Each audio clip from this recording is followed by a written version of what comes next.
Hello दोस्तों, welcome to PW only IAS. Date है आज की 31 मार्च 2023 एंड आप सभी का स्वागत है आज के प्रीलिम बूस्टर न्यूज़ डिस्कशन के अंदर। आज की आप न्यूज़पेपर देख सकते हो। जैसे यहाँ पर सबसे पहले आप इंडियन एक्सप्रेस हो गया, ठीक है। कुछ बहुत इंपॉर्टेंट आर्टिकल्स हैं यहाँ पे, तो इन सभी को हम डिस्कस करेंगे।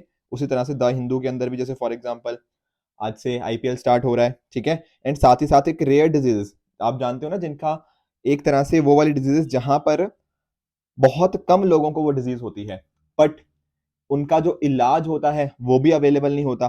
तो उनके कॉस्ट को, जैसे मान लो ना कि कोई बीमारी है, वो बीमारी बहुत कम लोगों को है। अब इस वजह से क्या होता है, उसकी जो मेडिसिन होती है, उसकी जो दवाई होती है, वो बड़ी महंगी आती है।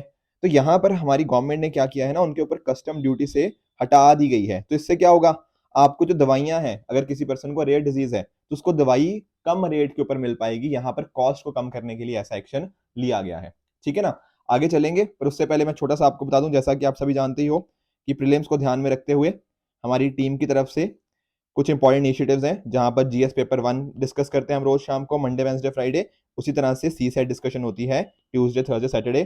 कल हमने डिस्कशन करी थी विद रिगार्ड्स टू जो हमारा कैलेंडर का टॉपिक है। तो जिन स्टूडेंट्स ने कैलेंडर का टॉपिक नहीं देखा है उसको जाके देख सकते हैं, क्योंकि काफी इंपॉर्टेंट यहाँ पे डिस्कशन थी और हर साल यहाँ से एक क्वेश्चन डेफिनेटली हमें देखने को मिला ही है।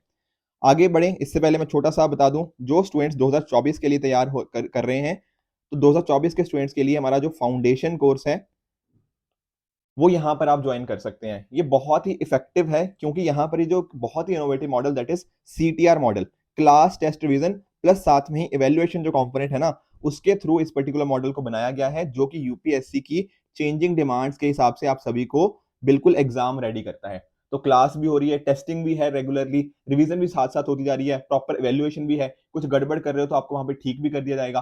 तो इस तरह से आप नोटिस कर रहे हो कि आपको बिल्कुल जो चेंजिंग सिलेबस है, चेंजिंग पैटर्न है, उसके हिसाब से बिल्कुल अलाइन करने की यहाँ पे हमारी कोशिश है। अगर आपके कोई भी डाउट्स हैं इस चीज के रिगार्डिंग, तो आप हमारी टीम को इस नंबर पे कांटेक्ट कर सकते हो एंड अपने डाउट्स को अच्छे से रिजॉल्व करवा सकते हो। अब जैसा कि कल मैंने आपको होमवर्क दिया था काटसा के बारे में, तो एक बार काटसा समझ लेते हैं क्या होता है। देखो, काटसा की जब मैं बात करता हूं ना, तो काटसा की फुल फॉर्म है countering America's adversaries through sanction act. कहने का मीनिंग क्या है, देखो ये दरअसल में जो एक्ट है ना, ये यूएसए का है। अब उसमें ना उन्होंने क्या किया है, जैसे फॉर एग्जांपल इन्होंने बात करी है 3 कंट्रीज की। कौन सी 3 कंट्रीज की? एक हो गया रशिया, एक इन्होंने बात करी है नॉर्थ कोरिया की, एक हो गया है ईरान। अगर कोई भी कंट्री इन पर्टिकुलर 3 कंट्रीज के साथ बहुत ही एंगेजमेंट करती है, बहुत डीप एंगेजमेंट करती है, तो उसके ऊपर क्या यूज किया जा सकता है, कुछ तरह के, जैसे फॉर एग्जांपल आपके इकोनॉमिक सैंक्शन हो गए। तो मीनिंग दरअसल में यही है, अमेरिकन एडवर्सरी मतलब अमेरिका जो दुश्मन है उनको एक तरह से काउंटर करना, कैसे? सैंक्शंस के माध्यम से। तो ध्यान रखना यूएसए की बात हो रही है, एंड किस पर्पस के लिए है, ताकि रशिया, नॉर्थ कोरिया, ईरान, इनके साथ जो भी कंट्री कोई ना कोई डीप एंगेजमेंट करती है उसके थ्रू हम सैंक्शंस लगाएं उनके ऊपर, एंड उनको इनके साथ ट्रेड करने से या बाकी चीजें करने से रोके। जैसे फॉर एग्जांपल, ट्रेड नहीं बोलूंगा, रेदर देन एंगेजमेंट करने से रोके। जैसे फॉर एग्जांपल S-400 का आप एग्जांपल लो, ठीक है। जब टर्की ने S-400 को परचेज किया रशिया से, तो यूएसए ने टर्की के ऊपर कुछ तरह के सैंक्शंस लगा दिए। इंडिया के केस में भी ये बात चल रही थी कि इंडिया के ऊपर भी सैंक्शन लगाए जाएंगे, पर ऐसा एक्चुअल में हुआ नहीं, ठीक है। तो यूएस का जो वहां का हाउस ऑफ रिप्रेजेंटेटिव है ना, उन्होंने एक तरह का इंडिया को एग्जेम्पशन दे दिया था इसके रिगार्डिंग, राइट। तो ये काफी मुद्दा कई सालों से चलता जा रहा है कि इंडिया के ऊपर सैंक्शन लगेंगे नहीं लगेंगे, तो अभी तक तो ऐसा नहीं हुआ है, ठीक है। तो आई होप आप काटसा के बारे में अच्छे से समझ गए होंगे। अब सर कल के लिए क्या होमवर्क है? कल के लिए आपका होमवर्क रहेगा ओपन स्काईज ट्रीटी। ये बताओगे कि क्या है इसका मीनिंग, साथ में ही क्या इंडिया इसका मेंबर है, क्या चाइना इसका मेंबर है, क्या आज के टाइम पर यूएसए और रशिया मेंबर है या नहीं है। मैं आज के टाइम की बात कर रहा हूं, तो इसका मीनिंग आप सभी चीजों का मुझे नीचे कमेंट सेक्शन में बताओगे। साथ में प्रीवियस ईयर क्वेश्चन की बात करें, तो कल भी एक हिस्ट्री का क्वेश्चन डिस्कस करेंगे, दैट इज रिगार्डिंग जो सॉल्ट लॉ के रिगार्डिंग है। इसमें आप बताना कि कौन से किसने तंजौर कोस्ट के ऊपर इसको किया था, एंड अकॉर्डिंगली बाकियों ने कहां कहां पे किया था, वो भी आप मुझे नीचे कमेंट सेक्शन में बताओगे। अब चलते हैं आगे, हमारा टॉपिक है दैट इज चीतास। देखो, कल भी हमने थोड़ा डिस्कशन किया था, पर एक्चुअल में अभी क्या न्यूज है चीता के रिगार्डिंग, कि एक जो चीता है ना, जिसको बेसिकली नामीबिया से हम लेके कहां पे आए थे, मध्य प्रदेश के कुनु नेशनल पार्क के अंदर, उसने 4 बच्चों को जन्म दिया है, ठीक है ना। तो यही न्यूज है। अब पूरा हमें चीता के बारे में जानना डेफिनेटली जरूरी है, इस बार के एग्जाम के लिए बहुत ही रेलिवेंट हो जाते हैं। देखो, ये पहली बार है ऐसा कि 70 साल के बाद किसी चीता ने इंडियन सॉइल के ऊपर जन्म दिया है। देख रहे हो, क्योंकि एक्चुअल में हुआ क्या था, आप जानते हो चीताज इंडिया से एक्सटिंक्ट हो गए थे ना। आप जानते हो कि इंडिपेंडेंस के टाइम के अराउंड, एक्चुअली में 1948 की बात है, उस टाइम पर जो आखिरी चीता था उसको छत्तीसगढ़ के अंदर देखा गया था। फिर 1952 में हमने चीतास को इंडिया से एक्सटिंक्ट घोषित कर दिया था। ऐसा सर हुआ क्यों था? देखो बहुत सारी हंटिंग करी गई थी, ठीक है, हैबिटेट लॉस हुआ इनका, तो इस वजह से चीतास हमें एक्सटिंक्ट हो गए थे हमारी कंट्री से। फिर लंबे टाइम तक बात चलती रही कि हमें बाहर से चीता मंगाने चाहिए। काफी बार हम एशियाटिक चीता मंगाने की बात कर रहे थे, जो कि सिर्फ हमें ईरान में देखने को मिलते हैं और जिनकी जनसंख्या अभी संख्या केवल 100 से भी कम है। पर बाद में क्या डिसाइड हुआ, ये तो नहीं हुआ। अब हमारे यहाँ पे क्या लेकर आए गए? अफ्रीकन चीतास, जो कि हमें अफ्रीका के कॉन्टिनेंट में काफी हजारों नंबर्स में देखने को मिल जाते हैं। तो इंडिया में सर कौन से आए हैं? इंडिया में ध्यान रखना अफ्रीकन चीता आए हैं, ना कि एशियाटिक चीता। अब अगर थोड़ा सा और समझे, ठीक है ना, तो यहाँ पर आप देख सकते हो जो चीतास हैं, अफ्रीका हो गया, साउथ वेस्ट एशिया में हमें देखने को मिल जाते हैं। फास्टेस्ट लैंड एनिमल है, 80 से 100 किलोमीटर पर आवर की लगभग स्पीड इनकी अब यहाँ देखी जा सकती है। अब यहाँ पर ना 3 मेन सोशल ग्रुप्स के अंदर आपको चीतास देखने को मिलेंगे। पहला हो गया फीमेल और उनके बच्चे हो गया, ठीक है ना। उसी तरह से मेल का कोलेशन हो सकता है, काफी सारे मेल इकट्ठे रह रहे हो, या फिर सॉलिटरी अकेले वाले भी हो सकते हैं। तो इस तरह से आप नोटिस कर सकते हो। चीतास जो होते हैं ना वो जनरली दिन के टाइम एक्टिव होते हैं, वेरएस जब आप बात करते हैं लॉयंस की, लेपर्ड्स की, ये जनरली रात के टाइम पर एक्टिव होते हैं।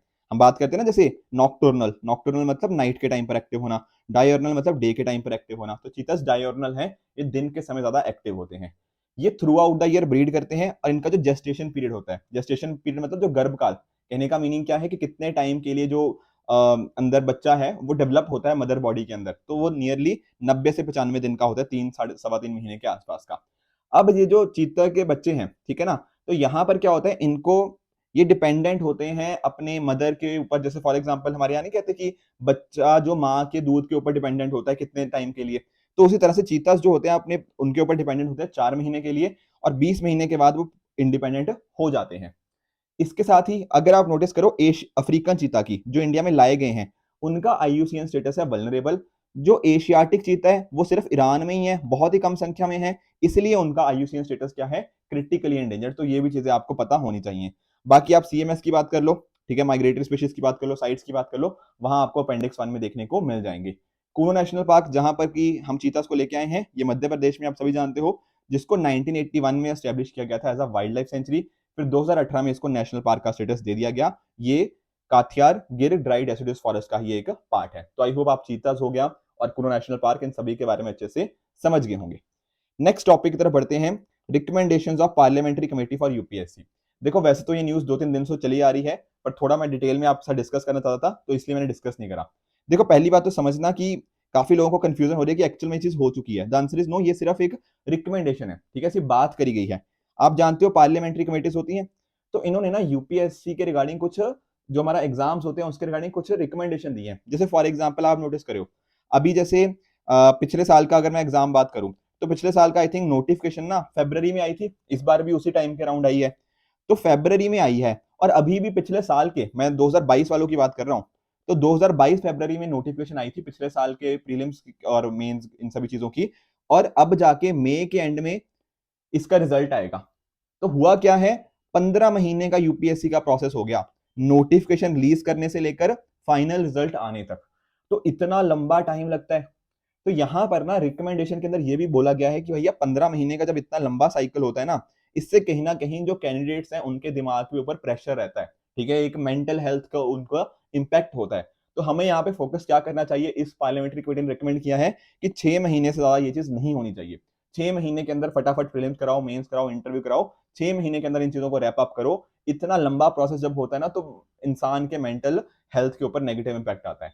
प्लस साथ में अगर आप नोटिस करो, तो हमारे जो एग्जाम्स है ना, उनमें पार्टिसिपेशन रेट काफी कम है।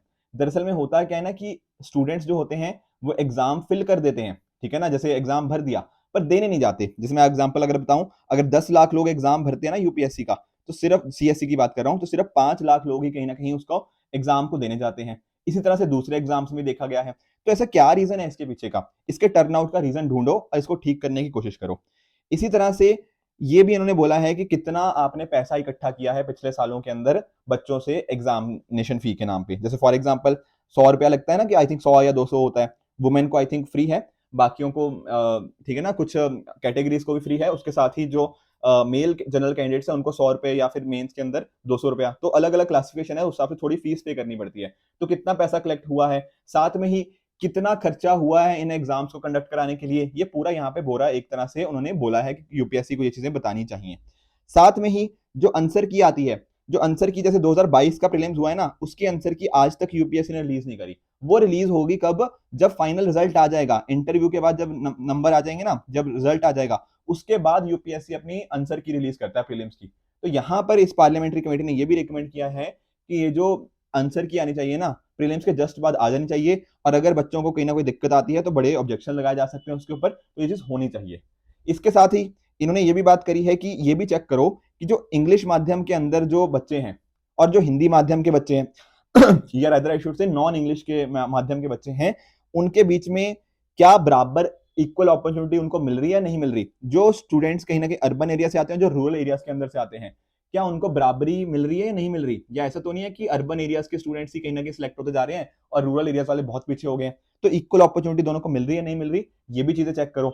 साथ में ये चेक करो कि जो आपने पिछले कई सालों के अंदर चेंजेस लेकर आए हैं, जैसे मान लो आपने एथिक्स का एग्जाम इंट्रोड्यूस कर दिया, आपने सी सेट को क्वालिफाइंग बना दिया या सी सेट का एग्जाम डाल दिया, ये इन चीजों का जो नए नए चेंजेस लेकर आ रहे हो, इनका कुछ इंपैक्ट पड़ भी रहा है या नहीं पड़ रहा। आपने जो सिलेबस में बदलाव किया उसका रियल इवेल्युएशन में इफेक्ट पड़ा या नहीं पड़ा।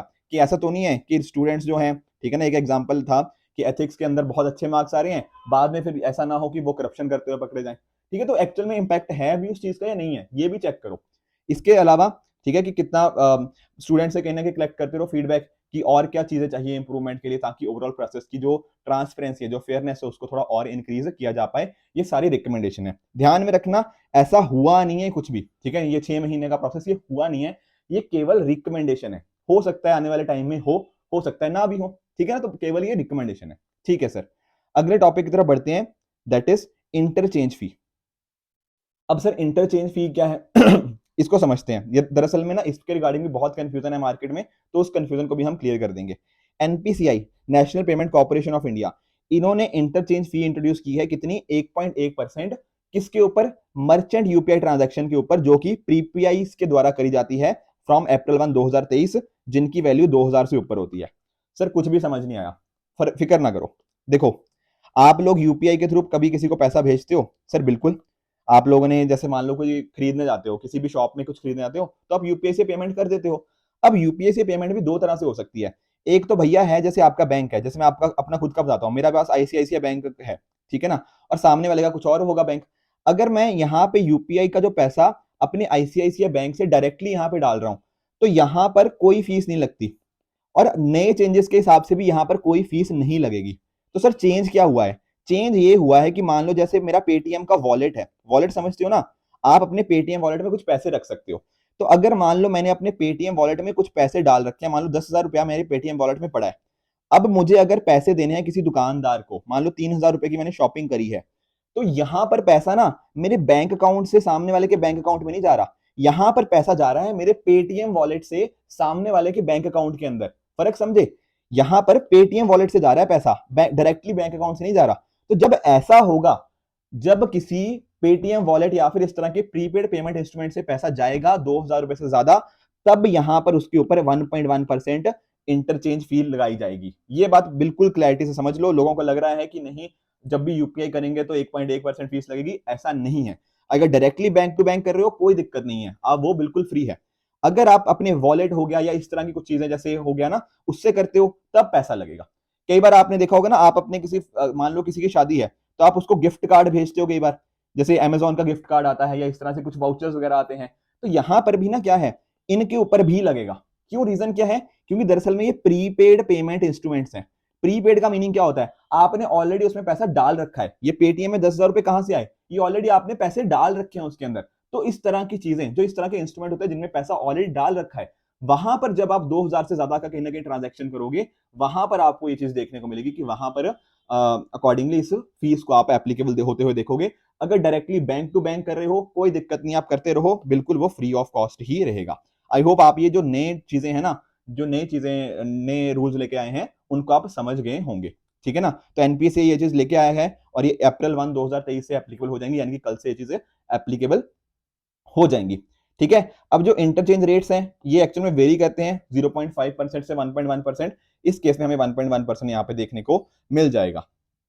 ठीक है, ये यहाँ पे मैंने लिख रखा है कि पीपीआई पेमेंट का मीनिंग क्या होता है। जो इंटरचेंज फी होती है, जरा इसको समझ लेते हैं। दरअसल में है क्या ना, जो आपका रिसीवर बैंक है, ठीक है ना, वो क्या करता है, एक तरह की फीस चार्ज करता है। क्योंकि आप देखो बीच में क्या हुआ, एक तरह की प्रोसेसिंग हुई है ना, जब कोई भी ट्रांजैक्शन हुआ तो ट्रांजैक्शन की प्रोसेसिंग हुई है, तो प्रोसेसिंग के लिए एक तरह की फीस ली जाती है, उसको बोलते हैं इंटरचेंज फी। तो ये फी चार्ज कौन करता है, आपका जो रिसीवर बैंक, जो पेटीएम या फिर जो पेमेंट सर्विस जो प्रोवाइडर करता है, किसको करेगा, मर्चेंट को। तो मर्चेंट को अकॉर्डिंगली चीज देनी पड़ेगी, ठीक है ना। और ये जो पीपीआई ओनर है वो अकॉर्डिंगली इसको रिसीव कर लेगा।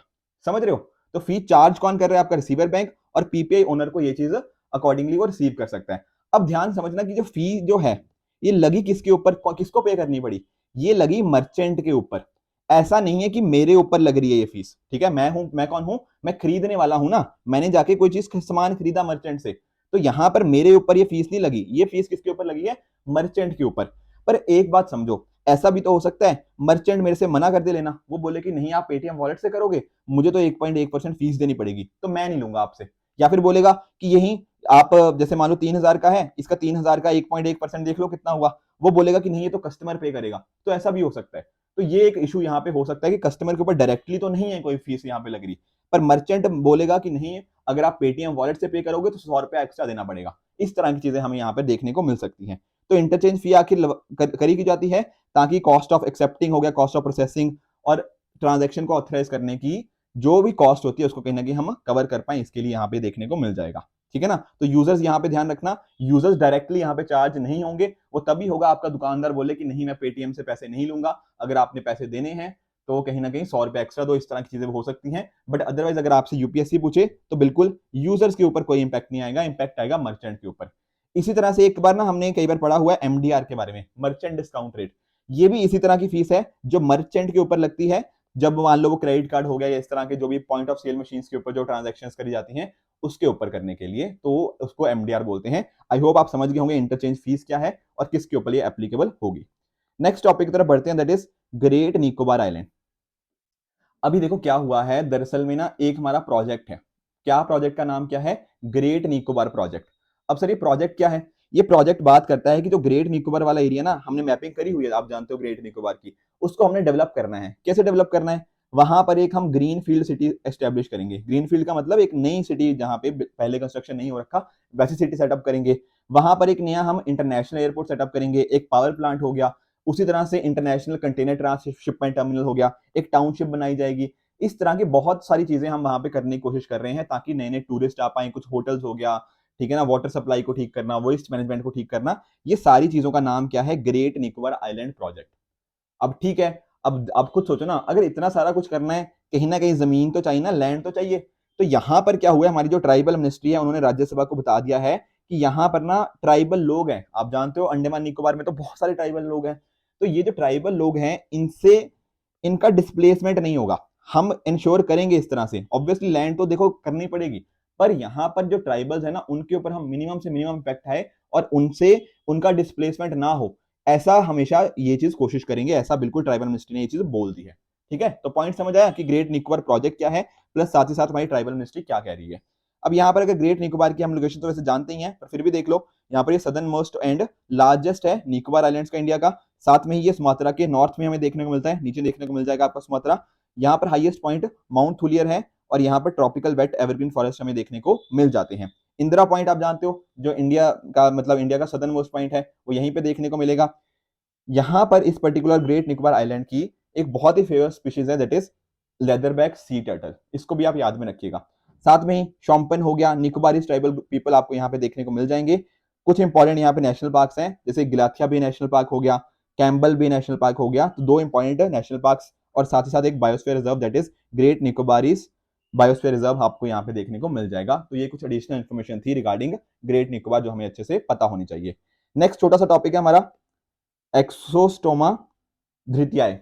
दरअसल में है क्या ना, हमारे एक जो जूलॉजिकल सर्वे ऑफ इंडिया की पहली वुमेन डायरेक्टर थी, उनका नाम था धृति बैनर्जी। उन्हीं के नाम के ऊपर हमने नाम रखा है किसका, एक्सोस्टोमा धृतियाए।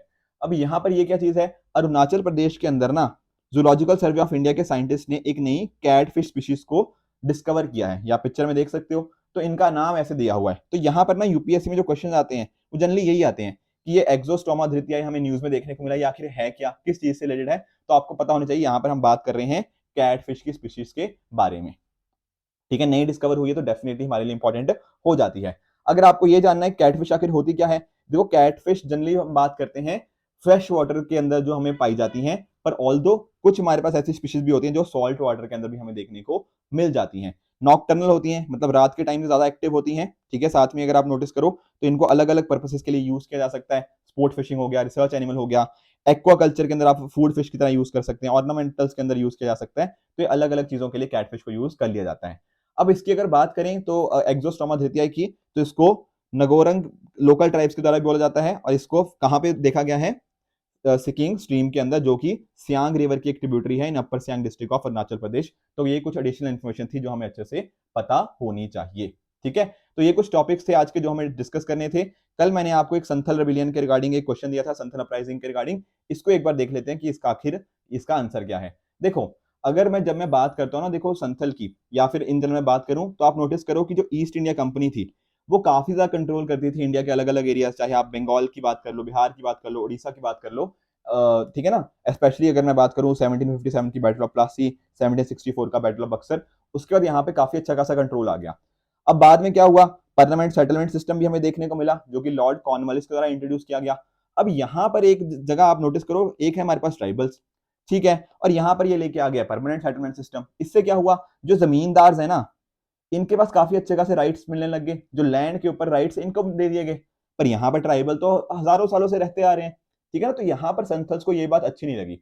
तो जमींदारी सिस्टम के अंतर्गत क्या हुआ, इनके ऊपर एक तरह का ऑपरेशन हमें देखने को मिला। ये जो इनके राइट्स थे कहीं ना कहीं वो छीन लिए गए, प्लस ऊपर ही यहाँ पर मनी लेंडर्स बहुत सारे आ गए। ठीक है ना, तो संथल अकॉर्डिंगली इनसे पैसा लेने लग गए एंड अकॉर्डिंगली उससे बहुत बड़ा बड़ा लोन लिया जाता था, बहुत ज्यादा इंटरेस्ट रेट के ऊपर। तो उनको रीपे नहीं करते थे, तो कहीं ना कहीं रीपे करना बहुत मुश्किल है, क्योंकि जब इतना ज्यादा इंटरेस्ट रेट होगा तो एक तरह से जो बंधुआ मजदूरी थी हमें वो देखने को मिल गई। और ऊपर से यहाँ पर एक वर्ड आपने सुना होगा, डिकुस। डिकुस का मतलब होता है आउटसाइडर्स। इनका कहना है कि जो कल्चर था उसके ऊपर क्वेश्चन मार्क उठने लग गए। इनकी जो लैंड ओनरशिप के इतने सालों से राइट्स चले आ रहे थे वो खत्म हो गए। ठीक है ना, और कैश को यहाँ पे इंट्रोड्यूस कर दिया। पहले यहाँ पे तो ट्राइबल सिस्टम के अंदर तो बार्टर सिस्टम चलता था। तो ये सारी चीजें ना बड़ी दिक्कत आने लगी, बहुत इकोनॉमिक इश्यूज यहाँ पे देखने को मिलने लगे। यहाँ पे बहुत ज्यादा गरीबी छाने लग गई इस पर्टिकुलर एरिया के अंदर। जब इतने हालात खराब हो जाएंगे तो कहीं ना कहीं क्या होगा आप जानते हो, एक तरह से लोग उठेंगे। और यहाँ पर ना दो इंपॉर्टेंट लीडर्स हैं, दैट इज सिद्धू एंड कानू। ठीक है, सिद्धू एंड कानू मुर्मू, इन दो लीडर्स और भी थे डेफिनेटली। इन्होंने अपने और जो इनके संथल्स थे इनके साथ मिलकर रेबिलियन स्टार्ट किया ईस्ट इंडिया कंपनी के अगेंस्ट। कोशिश ये थी कि ब्रिटिश रूल को हम खत्म कर दें और अपनी जो लैंड है कहीं ना कहीं हम उसको वापस से रिक्लेम करें। तो काफी कोशिश करी गई। इनफैक्ट जो गुरिल्ला वारफेयर की हम टेक्निक बात करते हैं ना, वो भी इनके द्वारा काफी इफेक्टिवली यूज करी गई। तो काफी लंबे टाइम तक तो इन्होंने ब्रिटिशर्स का काफी अच्छे से सामना किया। बट इन दी एंड फिर ब्रिटिश की तरफ से बहुत सारे ट्रूप्स यहाँ पे आते रहे एंड अकॉर्डिंगली 1856 के अंदर हमें क्या देखने को मिलता है कि ब्रिटिशर्स ने इस पर्टिकुलर रेबिलियन को एक तरह से समाप्त कर दिया, इसको खत्म कर दिया। पर डेफिनेटली इसका इंपैक्ट काफी अच्छा खासा रहा। जैसे फॉर एग्जांपल यहाँ पे नोटिस किया गया कि अगर अच्छी लीडरशिप हो तो डेफिनेटली ब्रिटिशर्स को हराया जा सकता है। तो एक तरह सा लोगों के अंदर कॉन्फिडेंस आया। प्लस साथ में अगर आप नोटिस करोगे तो ब्रिटिशर्स ने भी ना कुछ यहाँ पर चीजें करी, जैसे फॉर एग्जाम्पल टेरिटरी जिनको नाम के दिया जाता था संथल परगना, वो चीज एस्टेब्लिश करी गई। जो एक संथल परगना टेनेंसी एक्ट था 1876 के अंदर, उसको पास किया गया ताकि जो ट्राइबल्स के ऊपर जो एक्सप्लॉयटेशन हो रही है उसको कहीं ना कहीं रोका जा पाए। साथ में ही ये भी इलीगल हो गया कि संथल्स मतलब कि संथल किसी नॉन संथल को अपनी लैंड ट्रांसफर नहीं कर सकता, तो इसको भी इलीगल कर दिया गया, मतलब बेसिकली ट्रांसफर नहीं कर सकता, ये बात थी। तो इस तरह से आप नोटिस कर सकते हो कि संथल रेबिलियन का बहुत ही एक लॉन्ग टर्म इंपैक्ट हमें देखने को मिलता है। तो यहाँ पे अकॉर्डिंगली आंसर क्या होगा, option number C, both 1 and 2। तो आई होप आपका संथल अपराइजिंग भी अच्छे से रिवाइज हो गया होगा। अब आज के सेशन के बेसिस के ऊपर ये 5 क्वेश्चन मैं आपको दे रहा हूं। इन 5 क्वेश्चन का आंसर आप मुझे नीचे कमेंट सेक्शन में बताओगे कौन सा ठीक है कौन सा गलत है। कल जो मैंने 5 क्वेश्चन दिए थे उनका एक बार मैं क्विकली आपको आंसर बता देता हूं। पहला है CBT, central board of trustees. कल हमने देखा था ना प्रोविडेंट फंड के बारे में, बिल्कुल। तो यहाँ पर क्या 2.5 साल का यहाँ पे टेन्योर है? द आंसर इज फॉल्स, ये सर है 5 ईयर्स का। ठीक है, ईपीएफओ क्या मिनिस्ट्री ऑफ फाइनेंस के अंतर्गत आता है? काफी लोगों ने ना यहाँ पे गड़बड़ कर दी है, ठीक है, कईयों ने यहाँ पे ट्रू मार्क कर दिया आंसर, पर दरअसल में आंसर ये फॉल्स है। ईपीएफओ की जब हम बात करते हैं ministry of labour and employment के साथ है, समझ गए हो? ठीक है, अब याद रखना, ठीक है, कोई बात नहीं, अगर गड़बड़ हो गई है कोई दिक्कत नहीं है, आप आगे से ध्यान में रखना कि लेबर एंड एम्प्लॉयमेंट इसको इस मिनिस्ट्री के अंतर्गत ये आता है। मालधारी कम्युनिटी के बारे में हमने देखा था, तो बिल्कुल ये गिर फॉरेस्ट के अंदर ही हमें एक पेस्टोरल कम्युनिटी देखने को मिल जाती है, तो थर्ड स्टेटमेंट बिल्कुल ट्रू है। पोलावरम इरिगेशन प्रोजेक्ट, क्या ये कृष्णा नदी के ऊपर है? द आंसर इज फॉल्स, ये गोदावरी रिवर के ऊपर देखने को मिलता है। पांचवा, सारस क्रेन, क्या ये टॉलेस्ट फ्लाइंग बर्ड है इन द वर्ल्ड, जो कि इंडियन सब कॉन्टिनेंट के अंदर फाउंड किया जाता है?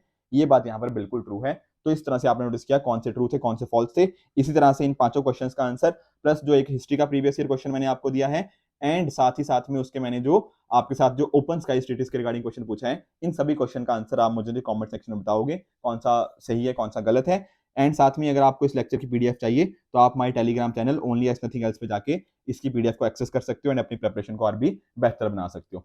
ठीक है फ्रेंड्स, तो आई होप आपको आज का सेशन अच्छे से समझ आया होगा। इसी तरह से आप भी अपने एंड पे हार्ड वर्क करते रहिए। Goodbye and good luck.